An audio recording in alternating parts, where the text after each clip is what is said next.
Welcome to Grieving Insomniacs. I am your host, Christy Haberman. I am glad you're here. Thanks for being a part of our community. A few disclaimers before we get started. I am a licensed therapist. However, this podcast is not to be considered mental health therapy or counseling. It is for entertainment purposes only and is not associated with my counseling practice, Christy Haberman Counseling Services. Thanks for showing up. Welcome to Grieving Insomniacs. This is your host, Christy Haberman, and Kai the Wonder Dog. She's not clinking around today. She's sitting in the background snoring away. I always laugh when I come in here to do this podcast because she's my constant companion. Sometimes when I'm really sad and I wonder how it's affecting her, I'm thinking, is she in here because she's comforting me? Or she just wants to be around me? Which, as grievers, we don't often find people that after the loss of our children that really want to be around us because we're so sad. So last week I talked about the first Thanksgiving after my son died. This week it's the week of Thanksgiving. And I know that there's a lot of you out there that are white knuckling it through it this week. So I just want to send out a message of take care of yourself this week. If you feel like you can't do it, just don't do it. If being around family makes it hard for you, then don't be around family. If you're angry and sad and need to spend some time alone, then do that. It's very important that during this holiday time that we honor ourselves,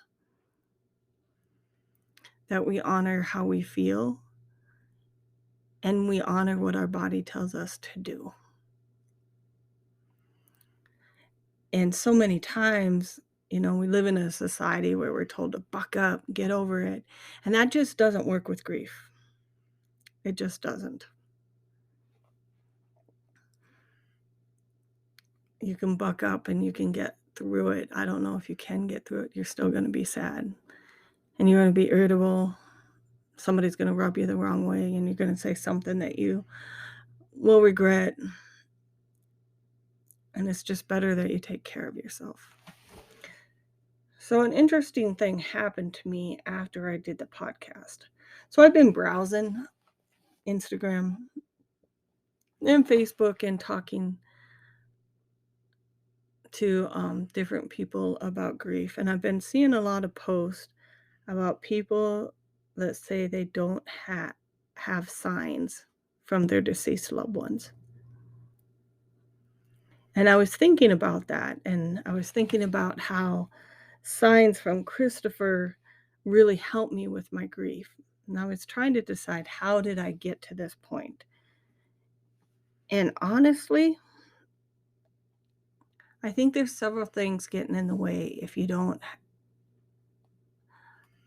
get signs from your loved ones. One of them is that especially in the beginning, I didn't. I got so jealous of my husband because especially in the early days, I think it was within the first few months. Sorry about that. I had to take a moment because I started coughing, which is interesting considering the topic that I'm talking about today. So as I was saying, in the beginning, I did not have signs of Christopher. And I would get really jealous of my husband. And even my sister was having dreams about Christopher, but I was not. One of those reasons, I believe, is that I was so internalized that I wasn't aware of what was going on around me. I was so focused on my own grief and so focused internally that I was not in the moment. So my husband said that he could hear Christopher saying, "I love you." And he would hear different things. And I think it took for me a couple of years. So if you're early on in your grief, I think it's important for you to understand that you're hurting so bad in the beginning that sometimes it's not possible for you to hear the messages.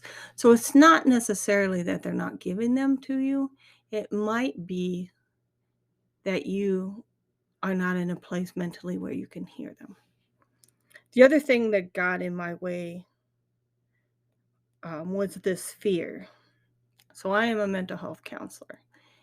And what do we do when we hear people talking about their being able to talk to the dead or being able to see the people that have passed on?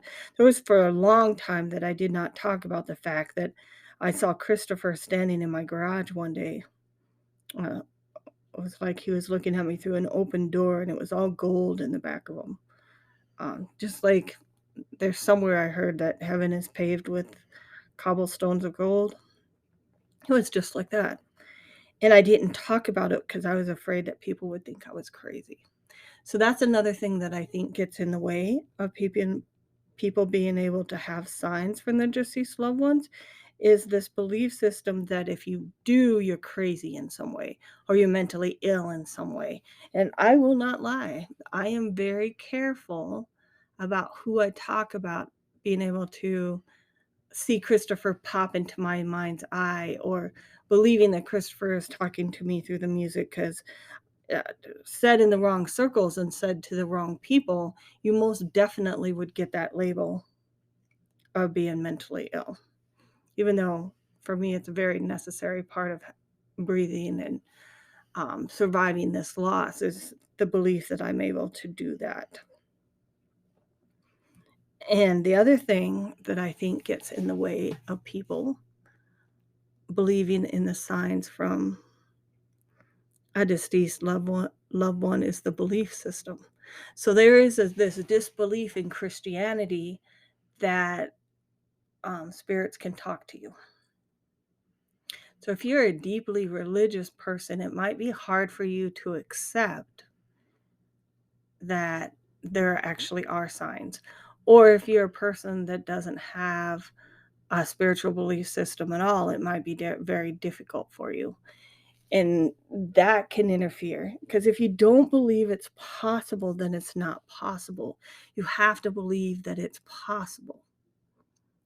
And so I will tell you, I was feeling this deep urge to be able to talk to Christopher. And how this all started is my cell phone started turning on just by itself all the time. And there'd be different music on. I'm like, how does my cell phone turn on by itself? And that's how my communication with Christopher evolved. And then there was episodes where I was positive I saw him in my mind's eye. And I could dismiss it or I could believe it. And there was just too much evidence that there'd be messages typed on my computer when I was chatting with people. I still have it. And I'd be like, how is this even happening? But in order to accept that it was Christopher, I had to believe it was possible first. And then you have to get past that initial dismissal, because, in our society, we're taught to dismiss such things. And I had to get past dismissing it. And then I had to get to this acceptance of it. Now, when it came to the music, I just made the decision to believe that it was true. I choose to believe that it's true. I mean, and it's as simple as that. So I got a psychic reading. I don't know how long ago. It's probably been years.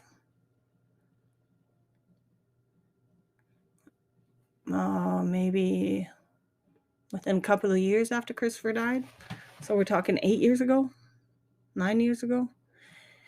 And in this psychic reading, it says that Christopher's number is the number 7. My granddaughter, who never met Christopher before, plays a lot of sports. And I think there's only been one time that her number on her shirt wasn't the number 7. And I believe that that's just a sign that Christopher is there with us, watching her play her sports. He would have loved that. And that's his way of being present there. So you have to choose to believe. So I cannot emphasize this enough, because we're searching and we're yearning and we're wanting to connect with the people on the other side. But instead of saying you want definitive proof, you have to have faith first and believe that it is true. And once you start that step, and then you wait, and then you choose what it is. So Christopher's songs, I chose that they were Christopher's song. Pennywise, Bro Him.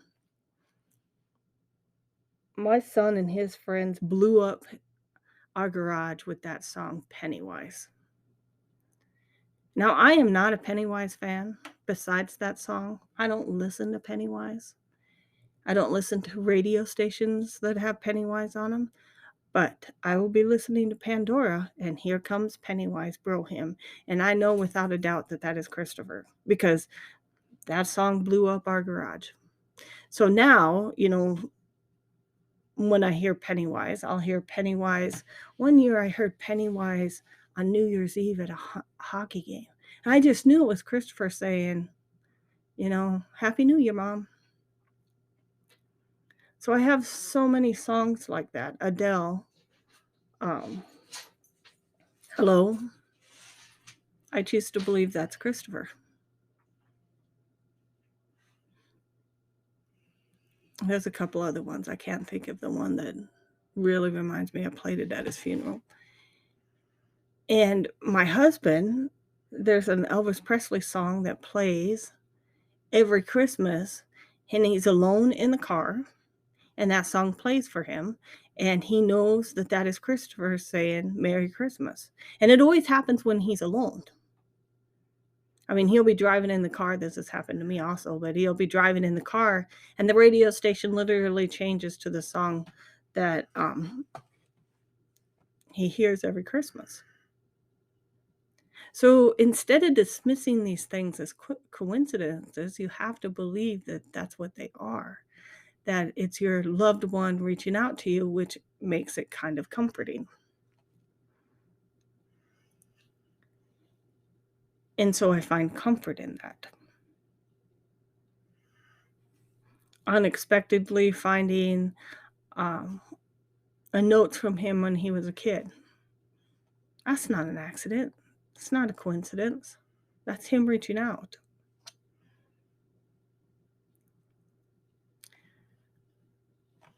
So I did that podcast last Sunday. And it was an emotional one, because every year I go through this. I still haven't heard from my dad. It's 3 days before Thanksgiving. Oh my. Every year. But this year, I'm not stressing so much about being alone. It's our year to have Colin over for Thanksgiving, and so I know I won't be alone. But it's still tough, right? So last Wednesday, I had a hard time sleeping. I don't know if the rest of you that struggle with grief have a hard time with insomnia, but man, I do. And I got up at 2 in the morning, I think it was. And I get up and I watch YouTube, and I can't go back to sleep. Well, I must have fallen back asleep at one time, because I had a visitation from Christopher. And so I get a lot of information in my dreams. I always have. All of my life, I have gotten information from my dreams. So it's not surprising to me that Christopher came to me in my dream. So the difference between a dream and a visitation is the visitation is so much more vivid and so much more real. and you just know it's a visitation. And the way they happen for me is I'll be having a dream and then like a door opens. And there's been other people that walk through my dreams for privacy purposes. I'm not going to say who they are, but there've been various people throughout my life that I'm connected to in some way or another that walk into my dreams for whatever reason. And so it's like a door opens, in he walks. So I'm in a house that's not my house, but it has cathedral ceilings. It's very similar to our house we had in California. So in California, we had a first floor, and they had these huge cathedral ceilings, and we had sliding glass doors, and then there's a stairway. You could look over the stairway into the living room, and then the bedrooms are on the top floor. And for some reason, here lately, I've been having a dream about a baby. Like, I am way past the age of having children. Way, way past the age of having children. Colin's not having any more children. It's very strange. But anyway, in my dreams, I keep dreaming of this baby. So I'm in one bedroom, and someone walks by me. So Christopher used to wear blue jeans. This was a button-up shirt, though. And I don't know if you've seen the tractor or the trucker hats. And there's someone with a trucker hat on. And I'm like, oh, Christopher's home. And he seemed way more real in this dream than he has in years. Like, there was no question in my mind that it was Christopher. None. I get teary-eyed talking about this. And so we had just a normal conversation. It's like he'd just come home from school or from a job. How have you been? What have you been doing? So we're just having this conversation. And there's like this bar in the living room, and he's on the top floor. I'm there. Christopher's biological father is there, and I don't know who else are there. So I'd be curious. I'm not in contact with Christopher's biological father, but it makes me wonder if he had this same dream. Anyway, in this dream, I like push on my husband, or push on his biological dad, and said, Christopher's here. Do you see him up there? Christopher's here. And I remember Christopher looking down at me and saying, hi, Mom. The weird thing is he didn't have blue eyes. And I don't know if you have noticed that. Maybe you have, but sometimes I think the color of our eyes comes from our spirit. And once people die, they don't have color in their eyes anymore. At least that's what I've noticed. So Christopher didn't have the blue eyes in this dream. Well, it came time for Christopher to go. So he handed me this red-headed toddler, about 18 months old, 2 months old, and I just collapsed into a ball on the floor. And bawling all over again. And it's like I lost him all over again. It's like day one again. And I was just distraught, like crying and bawling and not wanting him to go. But he did. And I got this kid, 18 months old. I don't know what I'm supposed to do with this kid, in my dream. And so Christopher's father, picked me up and put me in a room by myself. No metaphors needed for that. We all know what that is. The message is here, you do your grieving, and you do your grieving alone.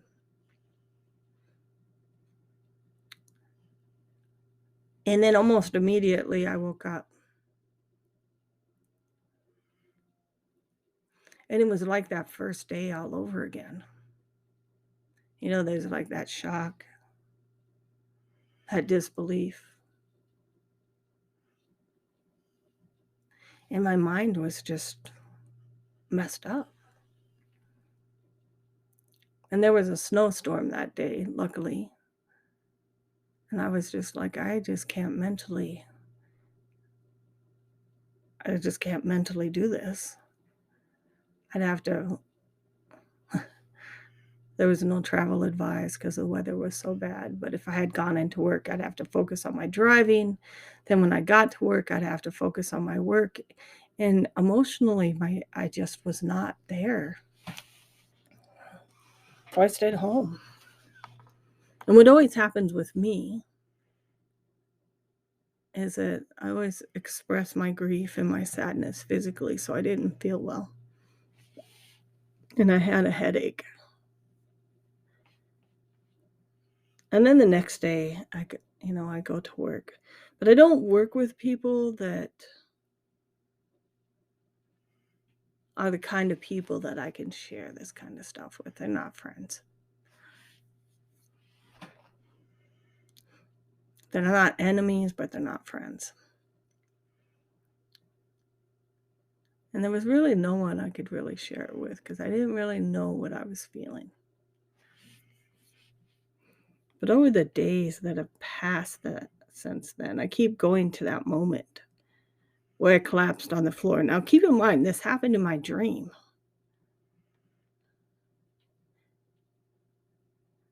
And it's almost as painful as the moment of finding out that he died. And it was something I wanted so badly, to just see him, talk to him. And I did. But what they don't tell you about that, they have to go away again.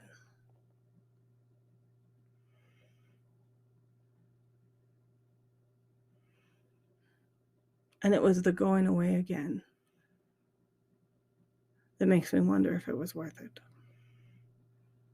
I was just devastated. Like I woke up and I was crying. And I don't think that happened to me when I was first grieving. Like I don't think I've ever had the experience that I was crying in my sleep.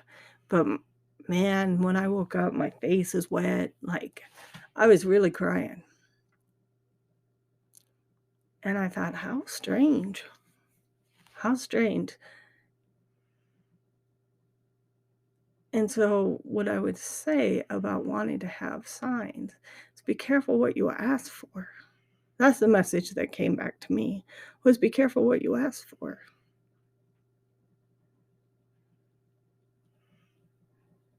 My husband tells me there's a country western song that says, praying for just one more day. But the problem with that is when you get that one more day, you're praying for one more day. There's always one more day that you want more and you want more and you want more.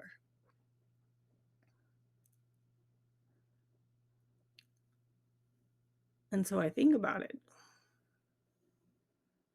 And I'm still emotionally struggling with it all, I would say.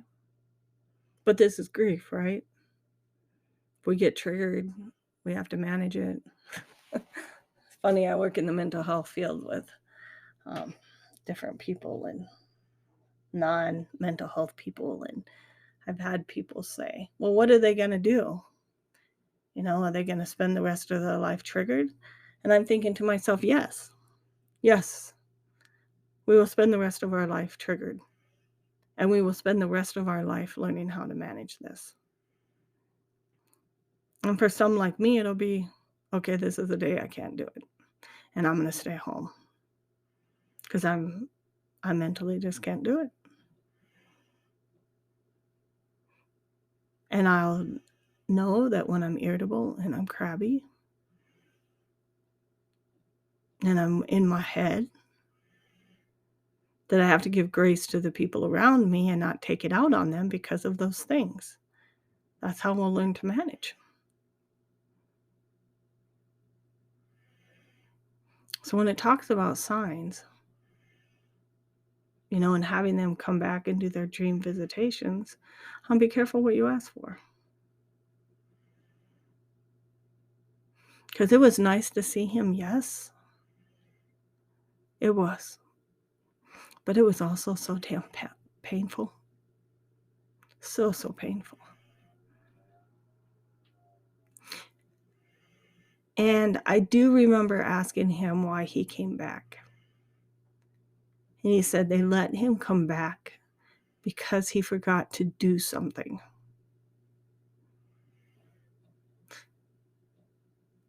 And I know he told me what that was, but for the life of me, I can't remember. And that has really been on my mind too. So if he came back to do something, how come I can't remember what it was he told me that he needed to do? Like, it's such a struggle. It's like, oh my. And then he had a message for me.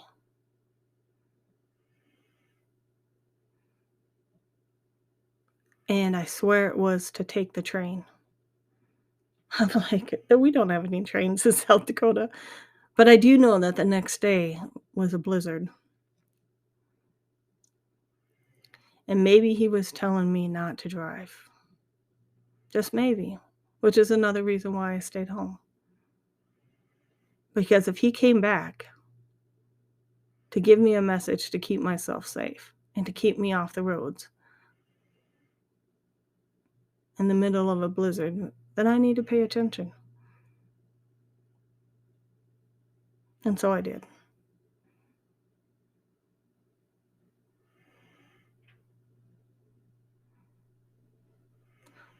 So to recap,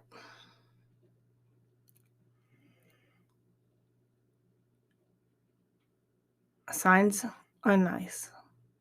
They help you cope. One, you have to believe that they're possible. Two, you have to have faith that whatever you have picked to be your sign or been told that that's a sign, that it is a sign, you have to believe in it. And the more you believe in it, the more that it will happen. And the third thing, be careful what you ask for. Because you just may get it. And then there's consequences for that too. Because I got what I wanted. But man, it was hard. And it's still hard. Like, even talking about it right now, I got a headache. I'm such a psychosomatic person. It's just funny. But there's recognition, right? There's recognition. We have to recognize how our body copes with grief. We have to recognize how our emotions are affected by our grief. We have to know ourselves in order to cope with our grief. And that's all that this is about. So I think there'll be a lot of people out there that maybe this year will be the year that you ask for a sign, and then you get it, and then you believe it. In the Lakota tradition, we have they're Native people, Native Americans here in South Dakota. They put out a spirit plate, which is a little bit of food for the spirits. And they put it on the west side of the house. And then whatever animal eats it is the spirit of, it can be your deceased loved ones or just the spirits in general, taking your offering. And I have loved that tradition from the first time I've heard it. And I heard about it long before Christopher. And I do take a spirit plate out to his grave. And I will this year on Thanksgiving. I'll take him some food. I mentally set a place for him at the table during our celebrations. I also take pictures because oftentimes he'll show up as an orb in our pictures. And that's always fun for me. It's not always fun for my family because I'm the one who's always got a camera in everyone's face. But it is what it is. They're just used to my little quirks by now. And we may talk about Christopher or we may not. But that's okay, because in my head I am. I don't expect them to breathe it and live it like I do. People cope in different ways. I think that's one of the important things to remember this holiday season is that some people cope by not talking about it. Some people cope with things by burying it. And so those people need grace just as much as you need grace.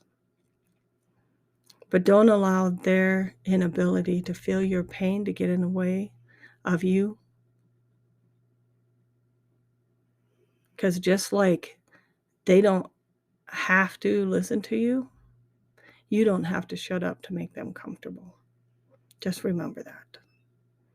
Because too often, especially us as mothers, we're taught, and women, don't rock the boat, don't rock the boat. It's okay to rock the boat when it comes to grief.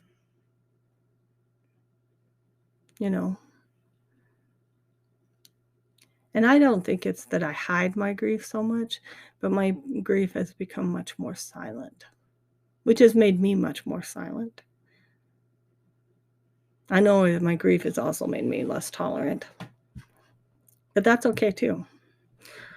Because somehow in doing this podcast, I found my voice again. And it's become a very interesting phenomenon.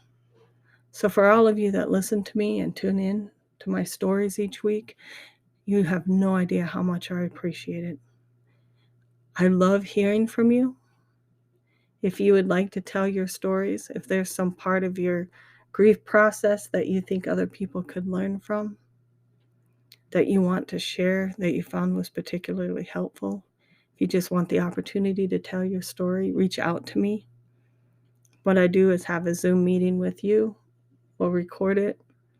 I'll make it into the podcast. You can use your name or not use your name. It's up to you. But I just want you to know I'm here to listen. I'm so curious about what other people's grief journeys are. Part of me, it helps me feel more normal when I know someone else has gone through something that's similar to mine. They're not exactly the same, but what I've learned through this grief journey is that we are more alike than we are different. And we can learn from each other and we can support each other because the non-grievers don't have the ability to do that. So thank you for listening. This is Christy Haberman and Kai the Wonder Dog signing off. Have a happy Thanksgiving to the best of your ability. Thanks for listening.